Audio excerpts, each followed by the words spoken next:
Kharkiv. Serangkaian serangan pesawat nirawak Rusia kembali mengguncang kota Kharkiv pada Rabu malam, meninggalkan pemandangan kaca pecah, bangunan hangus, dan warga yang masih diliputi kepanikan.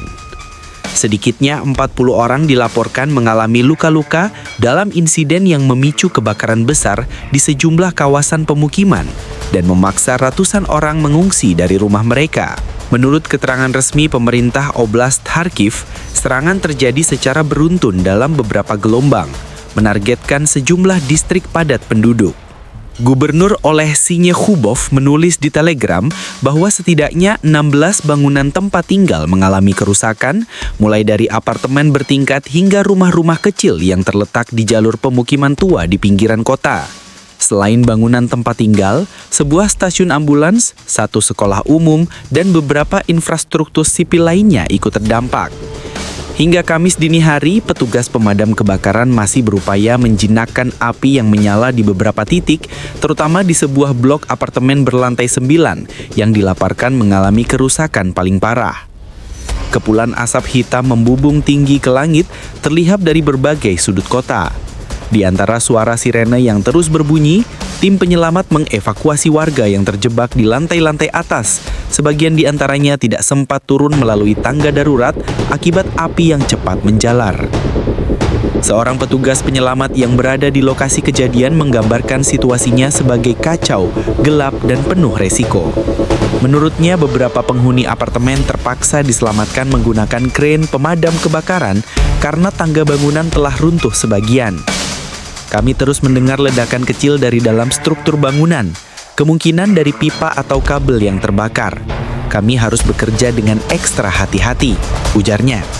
Sementara itu, para medis di stasiun ambulans yang rusak harus memindahkan perlengkapan medis dan kendaraan darurat ke lokasi sementara.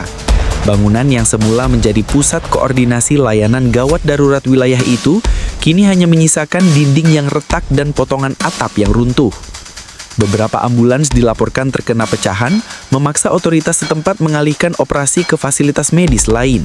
Di salah satu sekolah yang terdampak, jendela-jendela pecah berserakan hingga jarak puluhan meter. Area permainan anak-anak tampak sepi, ditinggalkan tergesa-gesa ketika sirene peringatan udara pertama berbunyi.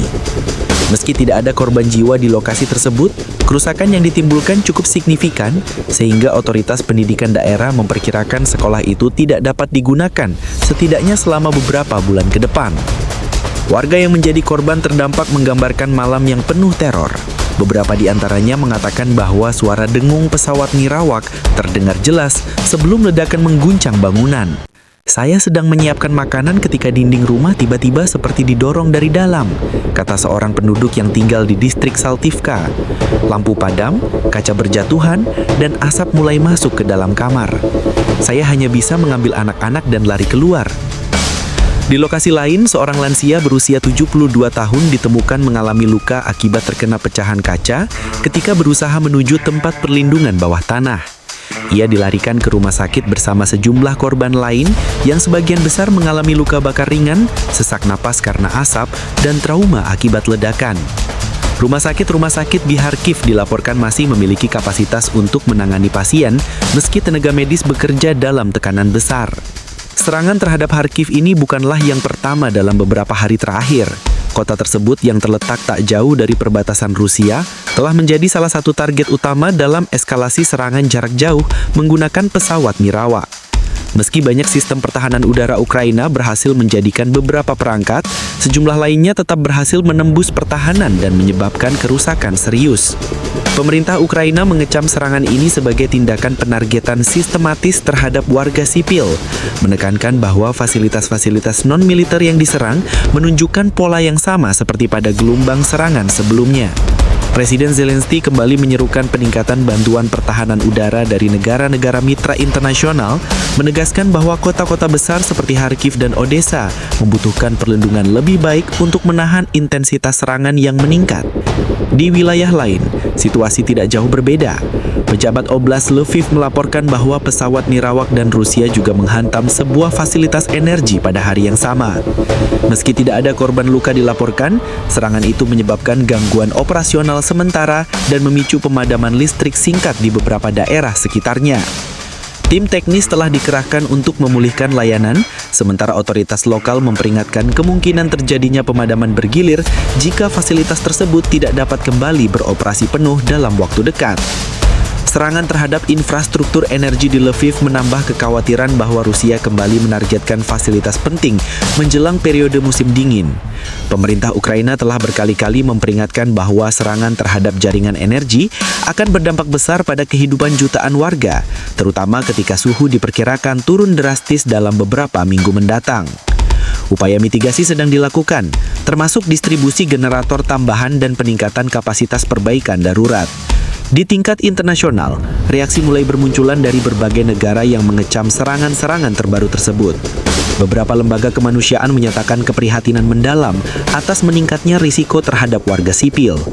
Mereka juga menekankan pentingnya akses kemanusiaan yang aman untuk menyalurkan bantuan medis dan logistik ke wilayah yang terdampak paling parah. Sementara itu, suasana di Kharkiv pada Kamis pagi masih diliputi ketidakpastian.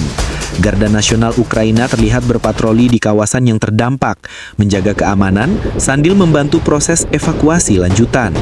Banyak warga yang memilih tetap berada di tempat perlindungan bawah tanah hingga situasi benar-benar dinyatakan aman.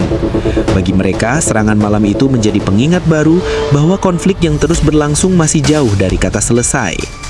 Namun demikian, semangat kebersamaan tampak jelas di antara masyarakat. Relawan bekerja tanpa lelah, mendistribusikan selimut, air, dan makanan ringan kepada warga yang kehilangan tempat tinggal.